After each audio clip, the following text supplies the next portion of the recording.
Welcome to Small Talk, where each week we sit down to discuss the sermon-based small group questions at Wallula Christian Church. Hello and welcome back to Small Talk, Wallula's weekly podcast. My name is Zach. I'm joined by Craig and Lance. And today we are looking at the entire book of Ruth. We took a break from our series in Hebrews and for Mother's Day. And so today we'll be looking at Ruth chapters 1 through 4 and going over a few of the questions there. And like always, we will begin with a fun question. In the book of Ruth, we look at some risks that were taken, and we'll be talking about that. And so the question that is posed to you guys today is, what is the biggest risk that you have ever taken? What's one risky thing you wish you had the courage to do, or that you hope that you will do someday? So biggest risk, either that you have done or want to do or in the future. So yeah, I mean, we're a pretty risky bunch here. So Yeah. a lot of stories that we could choose from our wild adventures. Yeah, that's pretty wild. I can go first. Yeah.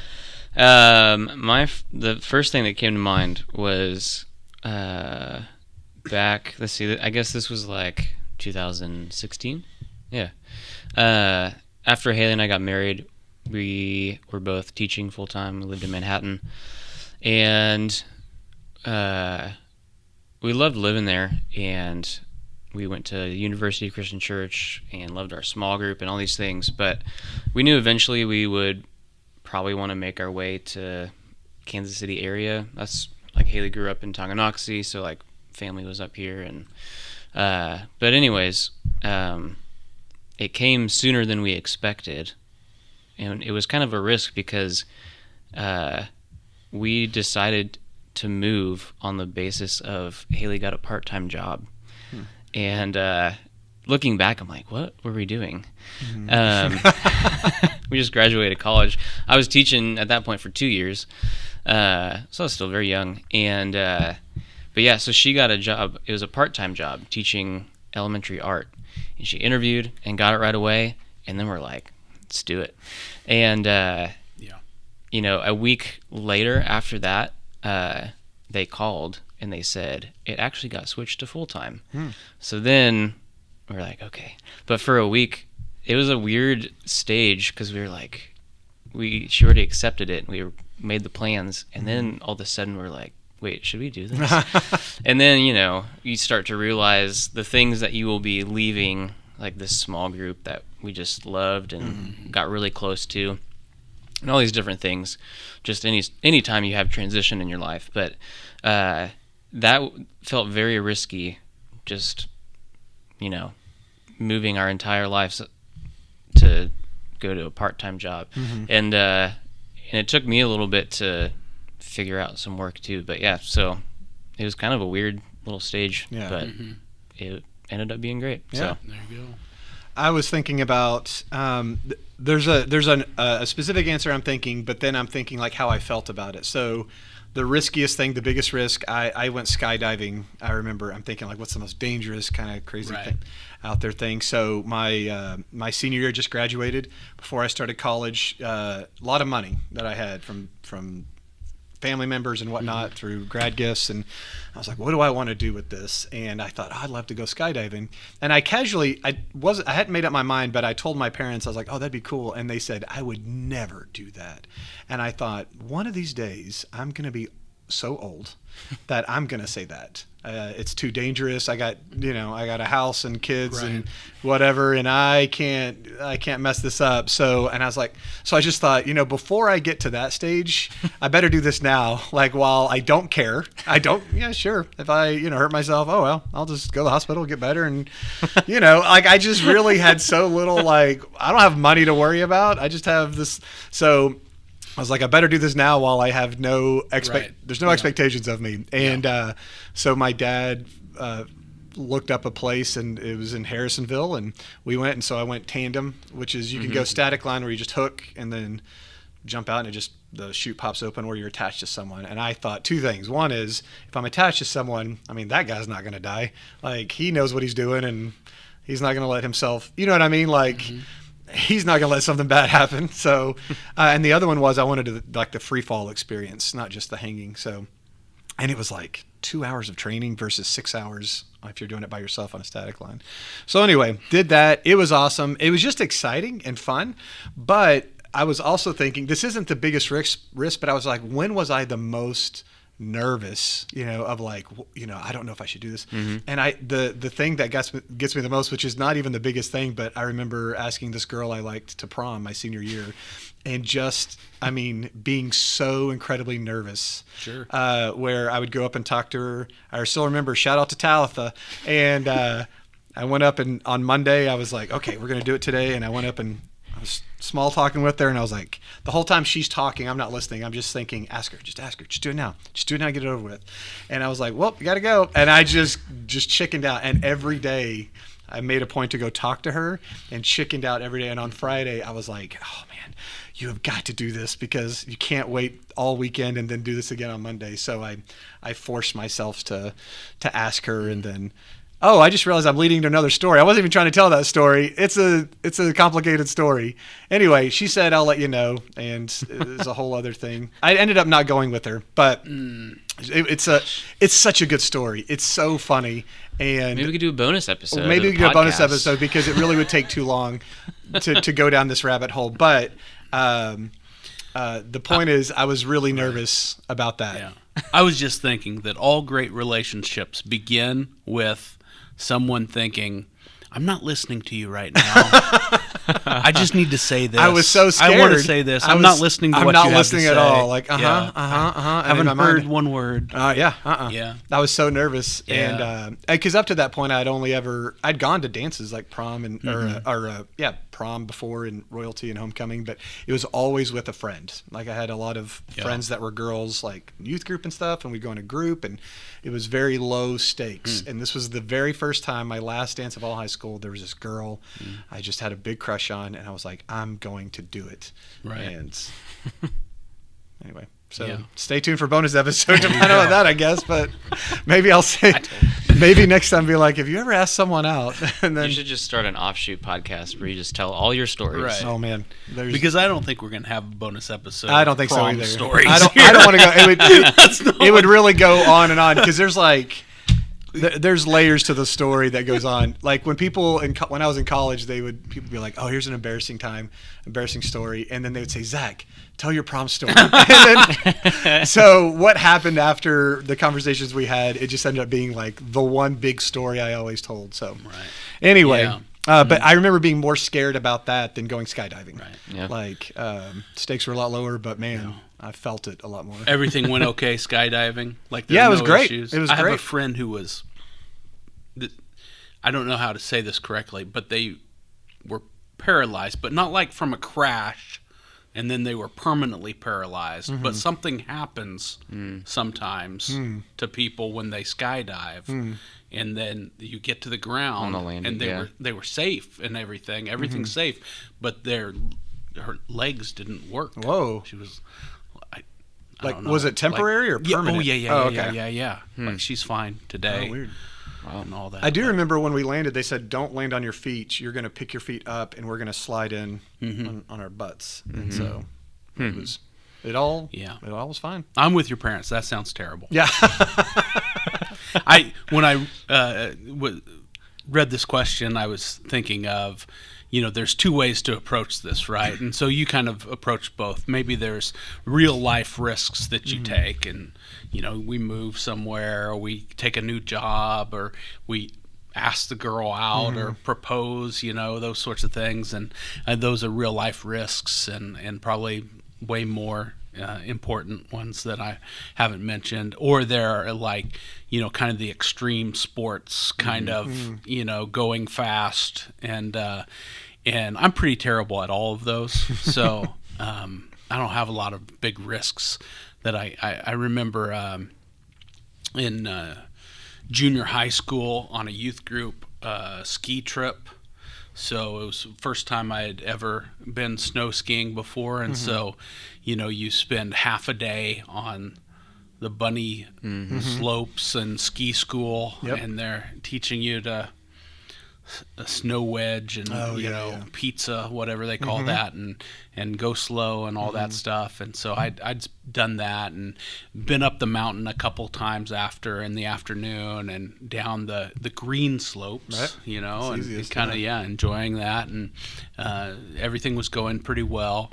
And my youth pastor said he and his friend from college were leading that trip, and they said, "Come up the mountain with us, Lance." And I said, "Okay." And so he's my youth pastor, right? Why would he lead me to harm? Right. So we get up the mountain, and we're get off the ski lift, and of course I'm thinking the whole time, I'd seen people fall getting off the ski lift. Oh yeah. That happens, and I'm like, don't mess this up in front of these guys. And so we get off, everything's fine. He said, just go left when we get off. So I go left, and then we ski up and to the beginning of the run, and it's something called like devil hates you. I was gonna say Devil's Nightmare. Yeah. I don't remember, but it's got one of those names, and it's a black diamond or whatever. Yeah. And I'm like, no, this isn't. Why on earth would he take you? That's what. Yeah, I said, no, we can't do this. I can't do this. Yeah. We got to go. And he said, well, there's no. Yeah, you're committed. There's no other way. Yeah. This is the only way down. And just follow us and go slow, and you'll be fine. Just follow us. Is that all it takes? Just crazy. Go slow, and you'll be fine. So shout out to Phil Allspaw, who was my youth pastor. He's a preacher at Libby Christian Church in Libby, Montana now, and so he's always kind of been he lives like Yellowstone. He's like a Yellowstone preacher. Yeah. So yeah. Who just takes kids up. Yeah. I think, I grew up skiing, and I love it a lot and have done those kind of things, and I just think I wouldn't want to bring someone who just learned. No. You don't want that on you. No, well, not only, I have to take care of them now. I want to enjoy this instead of, wait every 2 seconds while they're pizza pieing it, trying to go down and, basically telling how to slide down because they can't do it. Right. Man. Well, I made it down, but... Did you fall? Oh, I'm sure. Yeah, absolutely. Yeah. But yeah, we made it down. That's funny. Yeah. It reminds me of another story that I'm not going to tell, but I got. See? I got. You need a different I know. podcast. I got skiing stories too. I grew up on the slopes. I just need a microphone in my office, I know. so when you walk in, I'll just turn it on. Every time I come in, I'm like, I got one thing for you. 20 minutes later, I'm like, I gotta go, man. This is. Snow skiing is one of those things. Like I told you, slow pitch softball game. Oh, maybe I'll make a comeback. I'm not making a comeback at that. Right. And snow skiing, I haven't been snow skiing in so many years. Right. And it's one of those things you think, we should go do that this winter. And then I'm like, maybe we shouldn't. Yeah. I don't know. I don't know if I'm. Yeah, but someday Falling I'll will have to be go different as someone in their 40s. Yeah. For me. I just think it's now they give you helmets and stuff. All these precautions and makes sense. I just went up the hill with my youth pastor. No helmet on a black diamond. No, follow me. Yeah. Yeah. That's funny. All right. Well, we'll move on now. So like I said, we're looking at the book of Ruth, and there's different types of questions that we're going to be asking today. We were talking about it in staff meetings, and one of them is, some that we're going to be talking about would be actually breaking down parts of the actual book, and some are more reflective in our own lives. But the first one we're going to look at is number 6, because we thought this was a good one, which is what are some ways that we can be diligent in our service to God? As we look at Ruth and Naomi and them just being persistent in what they were doing, what they thought was right, and really having no other options. And we look at in our own personal lives how we can do that for God. And so, Craig, I'll let you go first. But when it comes to following God, what are the small things? What is I think a lot of times we think I'm going to do this for God, something really, really big, and that's great. But those times don't usually happen unless we're diligent in our day-to-day lives, on a weekly basis. And so, what did you have for that? Yeah, and I think that's one of the cool things about this story. Is that through the whole narrative and the things that happen, such as the famine or the deaths or this opportunity to be loyal to someone and follow after them and be loyal to God, it's in reaction to different events happening in life, but they're not like big grand events like you said. So like through the whole story, we see Ruth being loyal to someone, Boaz being loyal to his role as the kinsman redeemer, but it is a lot of small acts that really add up. For instance, like Ruth following, like being loyal to somebody. Naomi was in a really tough spot, dealing with a famine that came and the death of family members. And so Ruth decided, I'm going to stick with you. And that is, like, that's a picture of what it's like to be a follower of Christ, is seeing someone that's going through something and walking alongside them. And that's going to look different depending on the situation and what's going on. But being the body of Christ means going through life together. And it's through really small actions. And we see in the story, like, a lot of these things are placed there, like it's God's providence. He's putting these things in place, and like we talked about on Sunday, that it ends with this genealogy where we realize that, oh, this is working its way towards the true Redeemer, Jesus. But it's through these small actions of showing up in the field, taking Naomi's words and putting them into action. These really small things. And it reminded me, this book, it's called Every Moment Holy. I think that's what it is. But it's these like prayers or poems talking about everyday life and how through like waking up, going to your job, eating lunch, taking care of your kids, just the normal things we do throughout our day, they're opportunities to be in communion with God, to show someone else the love of Christ. I mean, I'm one of them. I got the book pretty early on into Elsie being born. So like being a parent for the first time, one of them was called A Liturgy for Changing Diapers, which is like, when you're a parent, the amount of diapers you change. You've had a lot of liturgy. Is insane. And it's easy to just be like, oh my gosh, here we go again. Yeah. This baby doesn't stop pooping. But then this little liturgy thing was like, this is an opportunity to show this baby, even though they're not recognizing what's going on, but you're showing them the same type of love that God gives to us. And so it's just little things like that that can really add up and have a big influence on somebody.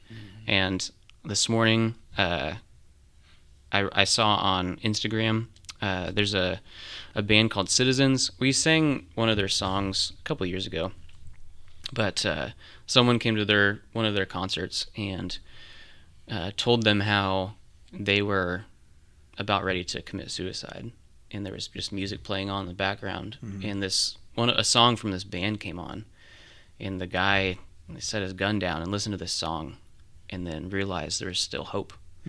And it's just things like that. Like, you don't know how your actions, your words are going to affect other people, and how God is going to use them, because that's what we see in Ruth too, is they're just being faithful to where God has placed them, and he's going to work through that. And so that's what we see, and that's one of the biggest encouragements that I see from the story of Ruth, is all those little things adding up. Yeah. I think, one of the things I could have done better in this message to link it and tie it and coordinate it with Mother's Day is just the fact that, these small acts of diligence, these little things you do over and over again, like changing diapers. I mean, there's for most of us, there's no greater example of somebody diligently caring and loving and protecting you than your mom. Just over and over and over again. They're the ones that typically make the sandwiches for lunch and make sure you have clean clothes to go to school, and all those little things so much of the time. are performed and undertaken by moms. And so, it is just a good picture of how people care for us and love us, and how God, desires for us to love and serve Him. Yeah. Yeah, and even with that, I think it's funny because as kids we don't realize it. This is just piggybacking on the mom thing until you move out, Right? And Sure. then you just how much you take for granted until Right. you're responsible, and you're like, oh man, And so it's the stereotypical college kid coming home with the dirty laundry, You're right, yeah. And then they're like, hey mom, because it's almost second nature to where you do it so much and you don't even realize. It's just something. It's just part of your habit as a parent to do that for your kid, and then it's almost like a lifestyle of service, and so they appreciate it more. I appreciate it more once I started having kids, and I was like, oh yeah. Right. I'm like, man, they're another diaper, and I was like, oh yeah, I was like this at one point. Like someone did this for me too, and so but when I was thinking about what are some ways that we can be diligent to God. Like we said, I was thinking about the small things that we kind of overlook. And initially, I always I've noticed a trend where I'm like, oh well, the spiritual disciplines, those are small things, and that's true. But I was trying to think, okay, what other things, kind of like you said, that we could be diligent. That's not just prayer, reading, or Bible, community service, but in like the small things that would help me still stay close to God and everything I do. One is I just started making a list, like remembering God's truths of wherever I am, especially in a day like today or in our culture today, just having wisdom. A lot of times I'm like, I don't know the answer, but I do know this is what God's word says, and so so that still goes back to Bible reading and, studying the Bible, but just keeping God's truths close to me. Another one was teaching God's words to my kids, being diligent, not just in my own life, but in sharing that with Graham and Selah. And as a youth pastor, I think, there's times where I can teach, and I'm thinking I'm going to do this. And they definitely start zoning me out after a while. And they're like, all right. They'll even say like, okay, I'm good. That's that, cause I'll keep going. But what I have found is, I got a lot of information. But it's more in just the casual conversations that aren't a lesson, where they're just like, hey, what about this? And what about this? And it's not, I don't have a simple lesson or illustration, but just talking about, well, here's what I would think. Here's what I do. And, here's what does the Bible say about this? And so just even in the smallest things, that when it comes up, I'm prepared to engage in those conversations.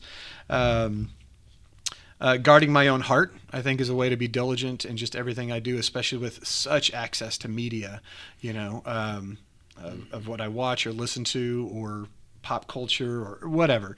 There's just so much more out there. And so being extra cautious with that, being a good steward of my stuff. And so definitely, tithing is for sure important, but also just recognizing like it's all God's. And so everything I have from, where I live to, just anything, and wanting, having that mindset of being able to share that in small ways, I think of, I said seeking wisdom already, getting rid of bitterness in my heart.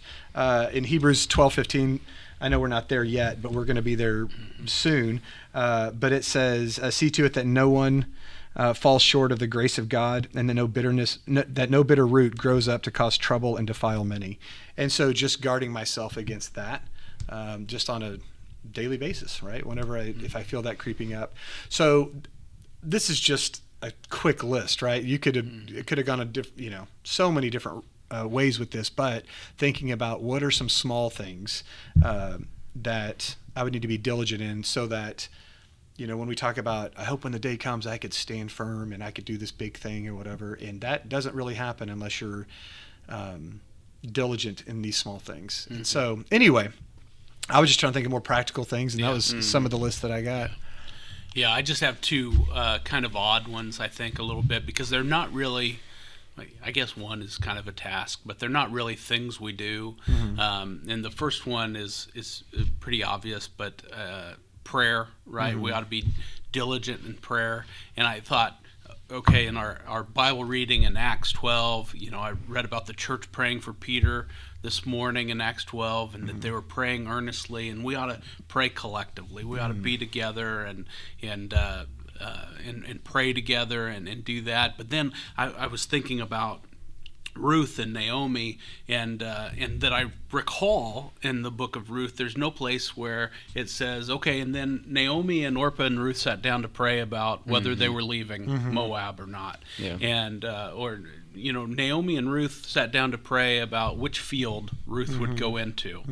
But in the course of their conversations with each other, it's pretty obvious that they've been in conversation with God, that they are lifting these things up to Him in one way or another, and that they believe that He is interacting in their life. That God took away this from me, and God has blessed us with this, and may God bless Boaz, and the way that relationship rolled off their tongue. And it got me to thinking, is our prayer life so prevalent? Are we so diligent in our prayer life that it rolls off our tongue? That God is in the midst of our conversations, not only with Him, but with others? And that's how diligent we ought to be in our prayer life with Him. And so I was thinking about prayer. That's how we can remain diligent. And it ought to be a starting place, and continue throughout everything else. It's not like, okay, we can pray once and then jump off from there. It's we ought to pray about it, jump off, and pray about it as we are falling, right? And so we have to pray.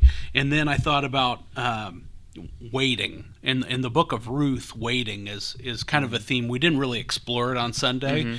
We went through the whole book. There's no time to kind of do everything, but waiting is a theme, over and over and over. And just, you get to chapter 3 and verse 18, and Naomi is saying to Ruth, she replied, "Wait, my daughter, until you learn how the matter turns out today. For the man will not rest, but will settle the matter today." And so just waiting is a theme. And I thought about, how often Ruth and Naomi had to wait in the midst of trials and tribulations and storms and just hardship, however you want to think about those things, and that we're doing the right thing, we're leaning into God, and yet still trouble finds us. And can we wait for Him to hold our hand through it? I want to say, can we wait for Him to make sense of it? And the truth is, He might not in this lifetime. I mean, that's just the truth. But can we wait for Him to hold our hand through it, so that we can see how He's going to grow us through it, so He can see how He's going to use us in the future because of that difficulty, how He's going to use us to minister to somebody else and to care for someone else. Can we wait on Him? Can we trust Him enough to know that He is good even when times are bad? Yeah, very good. And as we move on to the next question, like I said at the beginning, we're kind of going through different kinds. And so at number 9, it's more of a personal reflection one. And it says, Ruth was in a foreign land and culture. She was doing as Naomi asked, seeking protection from someone she did not know. On the surface, this appears to be a big risk. And the question is, what risky things have you done for God? Or what risk does God want you to take for Him now? And so this is one, no commentary is needed for this. No, no study. This is just straight up personal. When you think about risk that not only we see in the book of Ruth, but also, Christians in Scripture and throughout church history. And what are times that you have taken a risk? Maybe not skydiving, but for God, that you felt like I'm going out on a ledge here, in one way or another. I'll go first. Yeah. Okay. All right. So, this, I don't know if this is equal to me asking the girl to prom, but things that I just thought I really questioned if I should be doing this. And, I had a few key moments in my life. One was when I started going to Bible college. That was not the risk. I had some scholarship going to it from camp team scholarship and getting best camper. Anyway, I was a good kid in high school. So, but it was like 2 years worth. So after that, it was like, okay. And I told everyone, like, I'm going to go to Bible college, and then I'm going to go to KU and get a business degree and just make some money and settle down and whatever. And then after 2 years, I just really felt like, man, I can't imagine going and just getting a regular job. Like, I really love this. I have no idea what I should be doing. I just want to serve God. And I don't care about making money and, whatever. I just want to be faithful to him. And I really had that passion. And I remember my dad, and he wasn't trying to be mean, but it made me feel so stupid because I was like, I think I'm going to stay and graduate here. So for another 2 years. And he said, oh, are you going to be a pastor? And I was like, oof, I don't know about that. I don't know if I want to preach, And he's like, are you going to, and he just kept asking, are you going to do this or this? And I was like, I don't know. And he's like, are you going to work in a church or be in ministry at all? And I'm like, I don't know what I'm going to do. I just want to serve God. And he's like, and you have no idea. And he goes, do they offer any other degrees at Ozark besides? And I was like, no, it's just ministry. And he's like, that's a lot of money, and you're not even sure if you're. And I was like, I know. And I just felt like he, as a parent, he had every right to question me about this big decision. But I really felt like, no, I want to stay. It was like, I have to decide if I'm going to stay or go. And at that point, I just felt that this is what I wanted to do somehow. I was like, I'll let God lead me. But so that was the first one, like deciding to stay at Ozark. Another one was I really, after staying at Ozark, I had no idea what I wanted to do. So I thought every summer I'm going to do something different to see if God is leading me this in a direction. So instead of sitting and praying and be like, God, reveal to me, I'll just go serve in these different areas and see if something is, God speaks to me. And so every summer I did something different, like camp teams. And then I was like, I want to do missions. And I don't want to just go build a house. I want to go like for a whole summer in a foreign culture where I'm doing there's like a relationship involved, not just building a house. And so I said, I'm going to go to China. I'm going to go teach English for an entire summer, where it's just me and these students and which is a pretty big deal. And I remember my mom, when I told her, I was like, I think I'm going to go to China. And she goes, over my dead body. She's like, you are not going to China. And she was really against it. I told her in November of 2001. 2 months earlier was 9/11.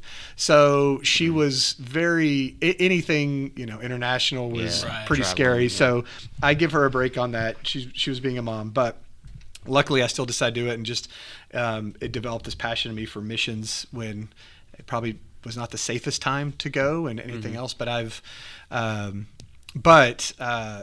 just really felt like I want to do this. And it really, it feels weird to be like, it changed my life, but it really did it opened my eyes to seeing like globally.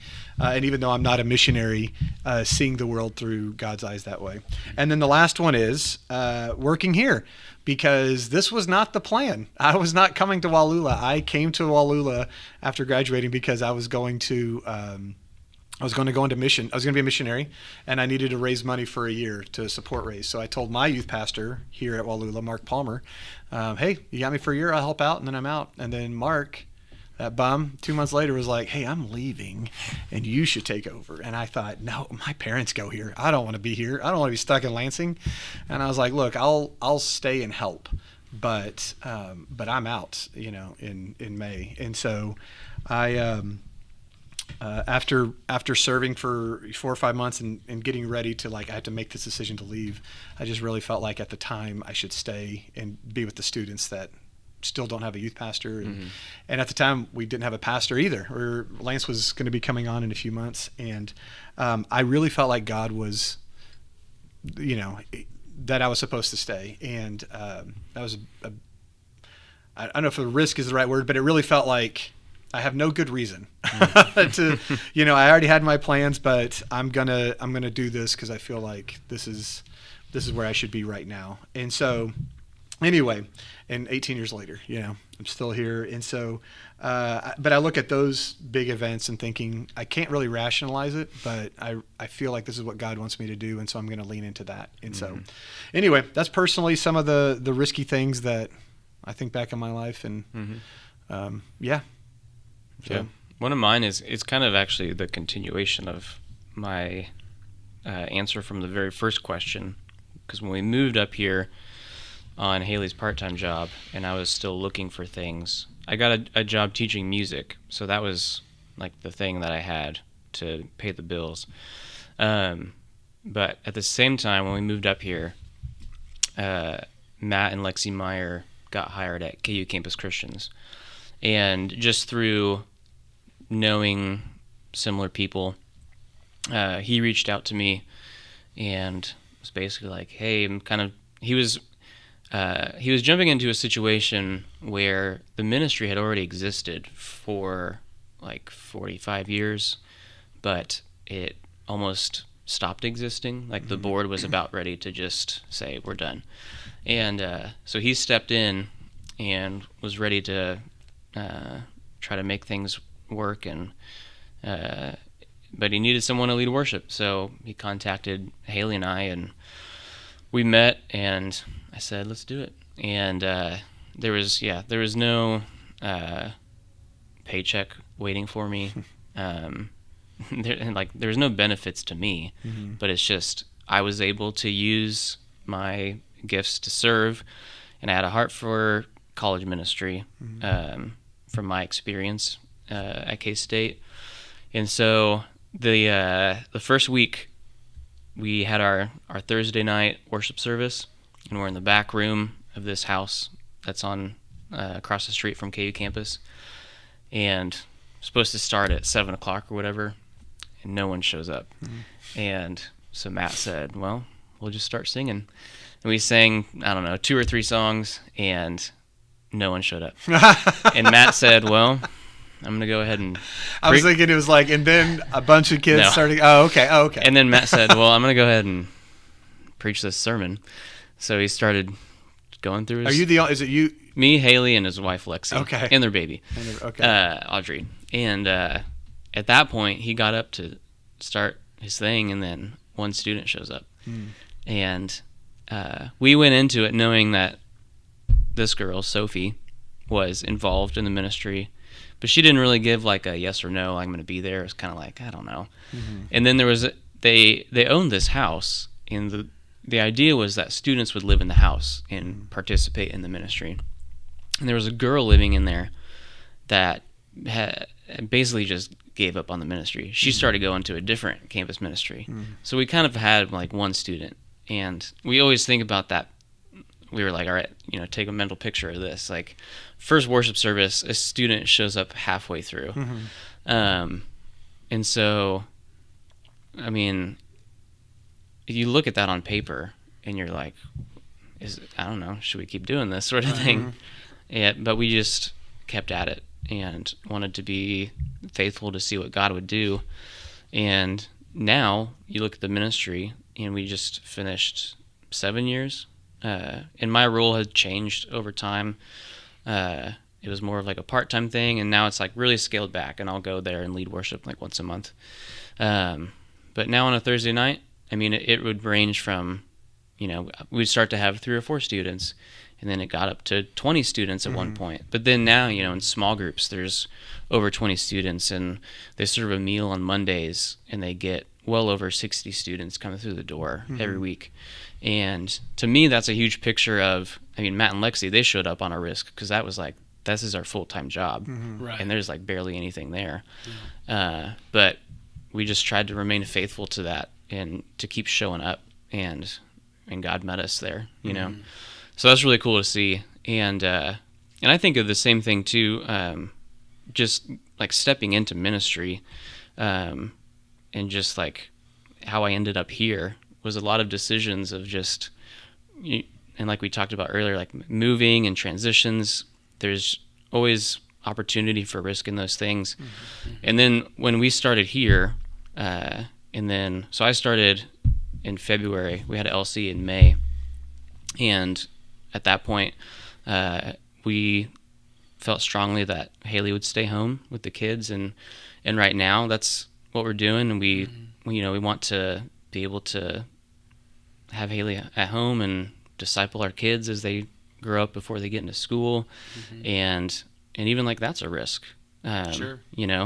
Because there's lots of other things we could be doing in different situations, but Right. we really desire this and feel strongly for this. And it's just like, I mean, what we talked about, just all these decisions to remain faithful and doing what we feel like God wants us to do. Yeah, I love those stories, and I think they're great examples of some faithful risk taking, which I think is important here. And as I think about my life, look, we could add stories, and I've told them before about, I was dual degree at K-State and MCC, and not really thinking about ministry, and got invited to serve in the church I grew up in as a weekend youth pastor, summer intern, weekend youth pastor kind of thing. And I said, no, I'm not going to do that. And eventually I did. And I suppose that's a risk. And I talked about being scared to death to move from Manhattan to Yuma, Arizona. And I suppose that's kind of a risk or whatever. But I hear your stories as well. And we're not talking about, what stands out to me is that God prepared us in a sense. I get that there was some angst and unknown and all of that, and not sure what would happen when you show up, and that's the risk part of it, right? But that God is really just asking you, hey, use what I've given you, and I think about the story Jesus tells in Matthew chapter 25 about the parable of the talents, and there's one guy who's given 5 talents, and one guy is given 2 talents, and one person's given 1 talent, and the guy with 5 talents goes out and invests it and gets double back, right? And you can fact check me in Matthew chapter 25, but the guy with 2 talents goes out and he invests it, or she starts a business or whatever they do, and they get, I think they get double back too. I think both those two get double back, and then of course the person with 1 talent digs a hole in the backyard and buries it because they're scared. They don't want to lose it. They're not sure how the master, the investor, will react to the whole thing, and so they bury it. And I look, I guess the point of the parable is to invest the resources you have, your gifts, your talents, your all those things, right? Use them, right? But don't miss the fact that somebody gave it to them, Right. That they had the resource available to them. And I think so often when we're thinking about what risks is God asking me to take, maybe we ought to start with a little introspection and say, okay, how has God gifted me? How has he resourced me? Where does he have me, even living right now in this particular time and place? And what are the needs? How can I meet these needs around me, sort of thing? And what talents has God given me to share with, his world? And then maybe that faithful risk taking is just using those talents. Yeah, definitely. Yeah. I think this is just a side note that as you were talking, it reminded me of like the position I'm in as far as student pastor, like the number of times a parent has said, my kid's going through something difficult, and, you're one of the few adults outside of us that, would you mind speaking with them? And it's something difficult and whatever else. And just over the years of the number of times I'm like, oh, this is... I'm the one having the difficult conversation, but from a caring perspective, and it's not easy. And I don't know if it's a risk necessarily, but just it's the talents or the however you want to say, like the relationships I have is what God has given me, and so doing trying to connect with kids, and like you said in your sermon about when the mom reached out to you and said, what do I do about the kid who was reading his Bible during the baseball games. And so, actually I had other scenarios that kind of were more like that, of just, cause I thought, is the last risk I took 18 years ago? Like when I came here. Right. No. And so I had other ones that are like, Sure. Here's times it wasn't a risk, but it's definitely something I didn't want to do. Like, but I felt like I needed to, because like to speak truth into a certain situation. And, look, every time we, as preachers, right, we'll just speak from that perspective for a minute. Every time you stand up to preach, you're taking a risk, aren't you? I mean, you're risking your your reputation. You're risking your, and I don't mean, but somebody might walk away because of some truth you speak on a Sunday morning. You're risking those things, and you're risking. I just always carry with me not the one thing. I mean, if there were classes in Bible college that I paid attention to, they were preaching classes. But one of the biggest things that I take away is one of the smallest things my preaching professor ever said, and that was just do no harm. And I always, man, there's a risk, and as you unpack God's word, I mean, it's God's word. It's Scripture. Yeah. And every time we teach it, we're interpreting it. Right. And so there's a risk there, and not messing that up too badly, I suppose. Yeah. And I was just thinking the risk. It's all the more now, because how many times do you get on Twitter, and then someone's put on blast something that some pastor said somewhere, you don't even know the guy. And sometimes I'm like, I don't disagree with that pastor. Sometimes it's because the pastor's erred a lot, and you're like, that was rough. But sometimes I'm like, that was just preaching from the Bible there, and the person didn't like it, and so yeah. Well, we have one extra question. We normally do two, but we like this one as well. So going back to sort of breaking down what the passage says, number 11 says, compare the picture of Boaz as a redeemer to Christ as our redeemer. And so we're looking at as Boaz is described as the kinsman redeemer. And as we look forward to, Jesus as our redeemer as well, there's definitely connections there that if you're just reading Ruth, you may just think, oh, that's a nice story. But we see some definite typology there of who Jesus is. And so, so this one did require a little bit of digging and a little bit of work. And Craig, what did you have for this, comparing Boaz to Jesus? All right. I got my chart here. Okay. I did this last week with the high priests, and now we're back with Redeemer. But there's just a couple thoughts. I need your high priest chart, by the way, for this week's sermon. We start that in Hebrews 5, so... Okay. I don't know if I can't tell if you're joking or not. You want it? I think I put it in my recycling today, so I'll dig it out. It's garbage now. No, I'm pretty sure I pulled that out of this Bible. I think I still have it. It's all right. I'll go look for it, though. It's all right. I've got some stuff. Anyways, so there's a couple of things of just the similarities that I was looking at and thinking about. So the Hebrew word that is used for redeemer in Ruth means to redeem or to buy back. And that's what we're seeing happen. They call it the kinsman redeemer. He's buying back and getting land back that was in the family, carrying on family name. And some of the similarities that I thought about was, first of all, Ruth being outside of the family. I wrote down an outcast, but that's, kind of, sort of. But someone that's outside of the family is being brought in. And that's a huge picture of what we see as Christ as the Redeemer.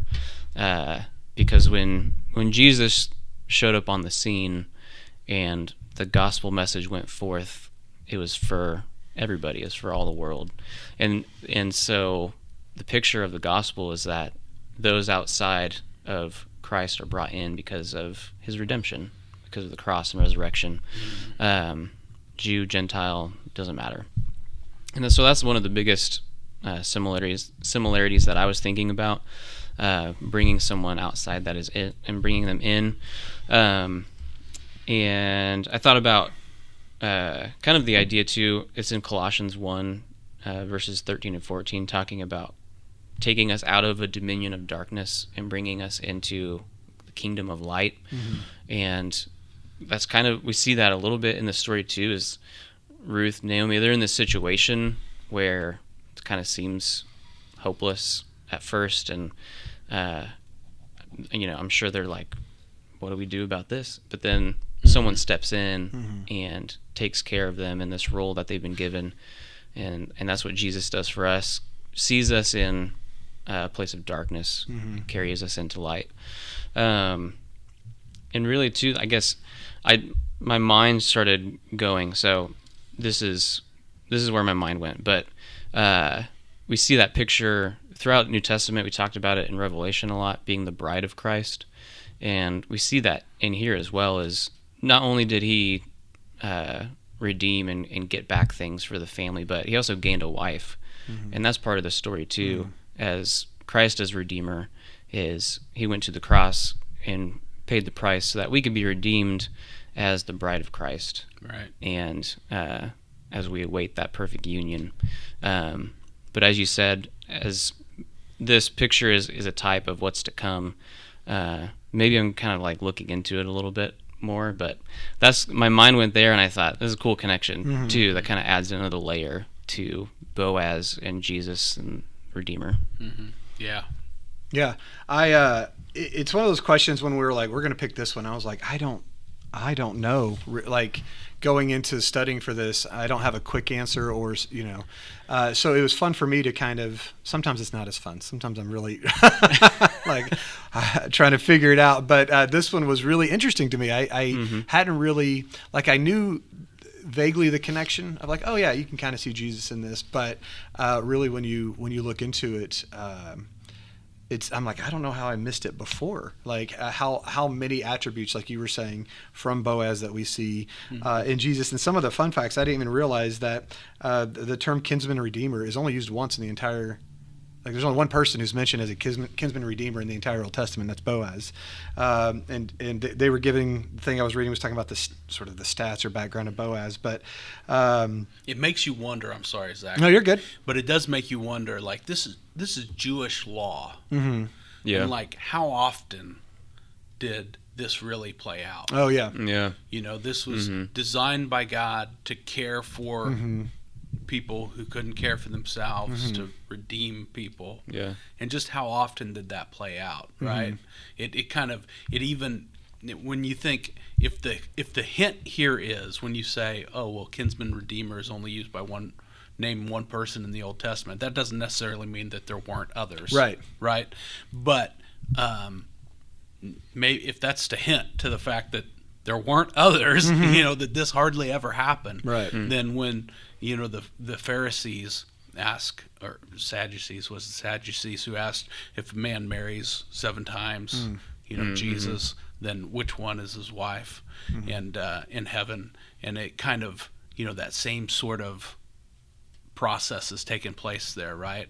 And man, adds color to that too, I think. Sorry, Zach. No, you're good. But it was talking about how Boaz was from the tribe of Judah, was from the town of Bethlehem.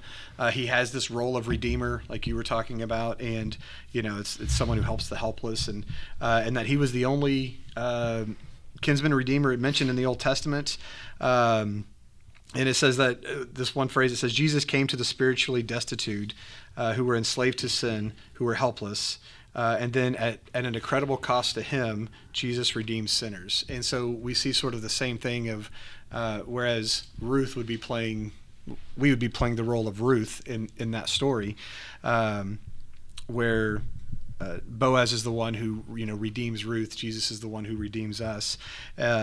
Jesus wasn't the first redeemer from Bethlehem, but he was the greatest. And so we see a lot of the connections and similarities. And like you said, Craig, he has this bride who's from the nations, who's not from Israel, that he accepts as his bride, that he brings in, and just like us, And then also there was this one thing that really stood out, and I was like, oh, that's a good point. But it said that he was a keeper of the law and then some. So he followed the law diligently, but he would also go above and beyond the law. So when it talks about when Ruth was coming to his field and to glean some, and he was saying, okay, not only can you, but also he told the men, make sure no harm comes to her. He told Ruth to stay close to the women. Afterwards, he said, come eat dinner with me. And he was showing this, not just letting her glean from part of the field, but also extending more grace in the whole situation. And so as it just started to lay it out, I was like, man, yeah, like And like, how do you not see that as a as a typology of Jesus and what he does for us? And so I just thought it was really, really interesting, the position he had, that he didn't have to extend that to Ruth, to offer her a place in his own family, and but in doing so, redeemed her, changed her life, gave her a new direction that ultimately ushered in David and then Jesus.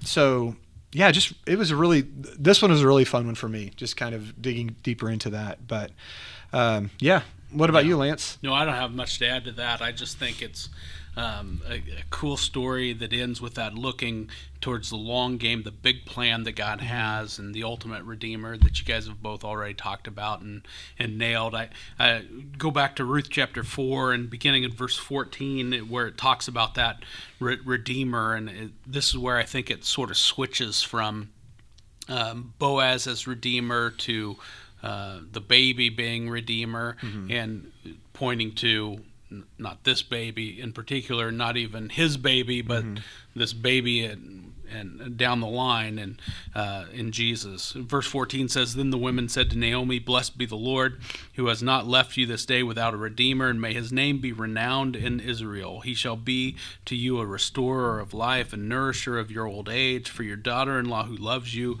who is more than 7 sons to you, has given birth to him.'"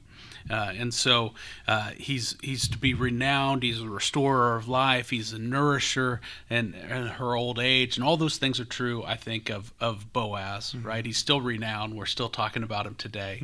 And he took care of Naomi in her old age and cared for her and gave her, a grandson, and so restored life. And those things are probably true of that